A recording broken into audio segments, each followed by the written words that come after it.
middle of the desert, but sometimes they are. There's birds around the house. What about nests? Have you ever seen a bird in a nest? You've seen a bird nest? Yes. Well, Jesus talked a lot about birds. And he talked at one point about how foxes have holes, so foxes have a place to go. And he also talked about birds having nests, right? So birds have a place to go. But do birds always use their nests? Many birds, including this lovely little fox sparrow, so we get to talk about foxes and sparrows at the same time. You see, there's a picture of it. Bird, very small bird, about, you could easily probably get two of them into my hand. So see, just kind of a little bird, just like that. This little fox sparrow migrates. Do you know about migration? They take these long journeys. So where do you think the fox sparrows are right now? Any guesses? Where? No, not yet. They come here in the wintertime.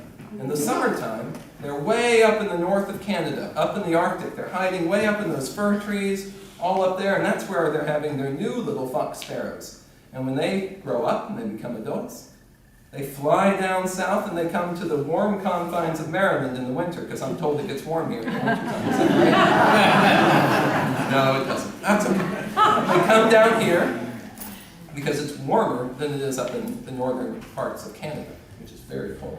So I'm told. And they fly down. So they're always doing this journey. Why are they doing a journey? To stay warm. So have you ever been on a journey before? Have you ever gone anywhere far away, or have you just kind of half hour away? Yes? You went to the Bahamas? Connecticut? Bermuda? Bermuda? We're going to England now. Oh yes. Well, I'm going to England too. It's not necessarily warm there. And it's not necessarily warm in England. Yes, we go on these journeys. And why do we go on journeys? To see places. And to go places, yes? To see what it's like there. Oftentimes we go on a journey to try to experience something, to try to see something different from where we are right now. And Jesus talked about how the birds have their nests and the foxes have their holes, but Jesus had to go to Jerusalem. And if you heard about Jesus walking to Jerusalem, he's coming from Galilee, which is way out of Jerusalem, miles and miles away. And he's walking on foot most of the way. At the very end, he gets a horse or a donkey.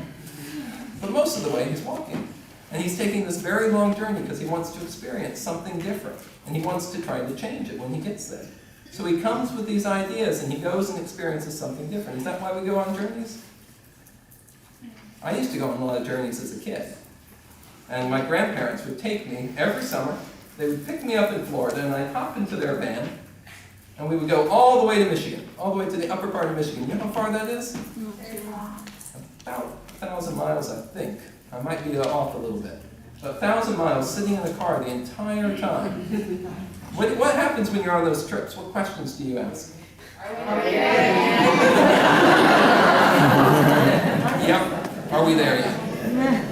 And so I was always asking, are we there yet? My grandfather would say, no, but we're going to stop in, Bowling Green, Ohio.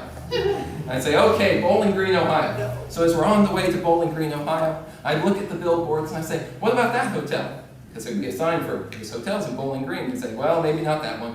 What about that hotel? And I'd say, well, maybe not that one. But when we're on a journey, I have thought we always had to find a place to stay. It wasn't until I got older that I began to realize that what was best about that journey was that as we were driving all that way, we were able to talk. And we had all sorts of conversations. And when Jesus left for Jerusalem, did he go alone? No, he had his disciples with him, and many other people went with him. And they talked and they shared their stories.